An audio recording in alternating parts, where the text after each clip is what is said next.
Now we are going to discuss about severe stroke.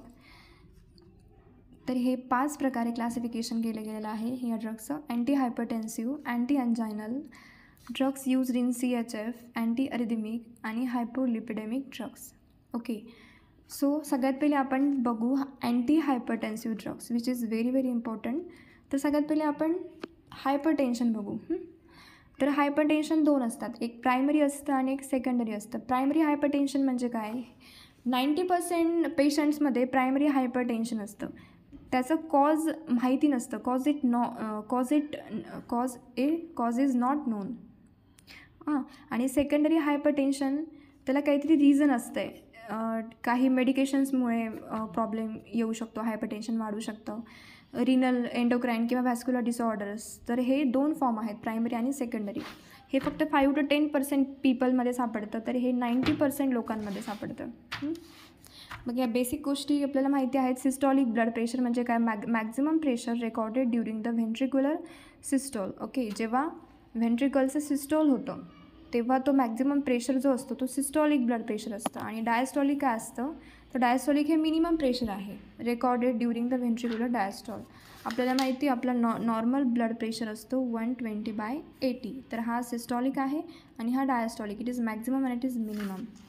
Now what is pulse pressure? Pulse pressure म्हणजे काय नाही, systolic blood प्रेशरला डायस्टॉलिकमधून minus करायचं. आणि मीन arterial काय असतो? तर डायस्टॉलिक ब्लड प्रेशरला मायनस करायचं 1/3 इंटू द पल्स प्रेशर.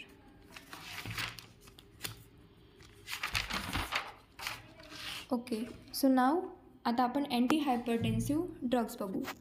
तर हे पण 5 प्रकारे क्लासिफाय केले गेलेले आहेत. सगळ्यात पहिले डायुरेटिक्स, मग असतात RAAS renin, angiotensin, aldosterone system म्हणजे RAAS इन्हिबिटर्स. मग याच्यामध्ये 4 आहेत, AC inhibitors, ARBs direct renin आणि aldosterone antagonist, calcium channel blockers, sympatholytic agents आणि व्हॅसोडायलेटर्स. हे 5 खूप इम्पॉर्टंट आहेत. सगळ्यात पहिले आपण डायुरेटिक्स बघू. आता डायुरेटिक्सचं मेन फंक्शन काय आहे? डायुरेटिक्स काय करतात? आपल्या बॉडीमधून सोडियम आणि वॉटरचं लॉस करतात. आता जर हेच कमी झाले तर आपल्याला माहिती आहे ब्लडचं व्हॉल्यूम कमी होतं. आणि जर ब्लडचं व्हॉल्यूम कमी झालं तर मग त्याच्याने BP हा कमी होतो, BP कमी होतो. तर मग डायुरेटिक्सचे आपण टाईप्स बघू. लूप डायुरेटिक्स आणि थायझाईड डायुरेटिक्स. तर दोघांमध्ये डिफरन्स काय? तर लूप डायुरेटिक्सचं ॲक्शन स्ट्रॉंग आहे परंतु ते शॉर्ट ॲक्टिंग आहे, therefore not used in routine in hypertension. But thiazide is weak action, long acting, therefore used in uncomplicated mild to moderate hypertension. म्हणून जास्तीत जास्त थायझाईडचाच यूज केला जातो, लूप डायुरेटिक्सचा यूज केला जात नाही. लूप डायुरेटिक्स कॅल्शियमचं लॉस करतात, इट कॉजेस हायपोकॅल्सिमिया. आणि थायझाईडचे हे इम्पॉर्टंट एक्झाम्पल्स आहेत, हे ड्रग्स आहेत क्लोरथायझाईड, हायड्रोक्लोरथायझाईड आणि chlorthalidone. These are thiazide diuretics. त्यांचा डोस आहे 12.5 mg त्यांचा डोस आहे.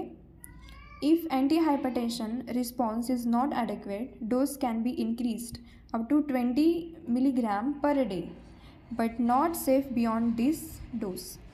म्हणजे 12.5 mg जर ते इफेक्टिव्ह नसेल, जर BP कमी करू शकत नसेल तर आपण डोस 25पर्यंत वाढवू शकतो, परंतु 25च्या बियॉन्डला जास्त मग ते सेफ नाही. त्यांचं मेकॅनिझम ऑफ ॲक्शन बघू. थायझाईडचं, थायझाईड काय करतं? इन्हिबिट करतं सोडियम अँड क्लोराईडला. हे जे चॅनल आहे दिस चॅनल सिम्पोर्टला इन्हिबिट करतं DCTमध्ये. त्याच्यामुळे काय होतं? सोडियम आणि वॉटरचं एक्सक्रिशन वाढतं, म्हणजे ते आपल्या बॉडीमधून फास्टली रिमूव्ह होतात. त्याच्यामुळे ब्लड व्हॉल्यूम कमी झालं तर काय होतं? कार्डियाक आउटपुट कमी होतो आणि कार्डियाक आउटपुट कमी झालं तर BP कमी होतो. तर आता आपण बघितलं ना लूप डायुरेटिक्स काय करत होतं? लूप डायुरेटिक्स हायपोकॅल्सिमिया कॉज करतं, कॅल्शियम कमी करतं. तर थायझाईड काय करतं? तर ह्या 4 गोष्टींना कमी करतं आणि ह्या 4 गोष्टींना वाढवायचं काम करतं. तर कॅल्शियम, सोडियम, मॅग्नेशियम आणि H+ कमी करतं, म्हणजे हायपोकॅलेमिया, हायपोनॅट्रेमिया, हायपोमॅग्नेशिमिया आणि मेटाबॉलिक अल्कॅलॉसिस कॉज करतं. आणि या 4 गोष्टींना इन्क्रीज करतं, म्हणजे ग्लुकोज, युरिक ॲसिड, लिपिड्स आणि कॅल्शियम इन्क्रीज करतं. हायपरग्लिसिमिया, हायपरयुरिसिमिया, हायपरलिपिडेमिया आणि hypercalcaemia. So this is the mechanism of action of thiazides. आणि हे त्याचे इम्पॉर्टंट एक्झाम्पल्स आहेत: क्लोरथायझाईड, हायड्रोक्लोरथायझाईड आणि क्लोरथॅलिक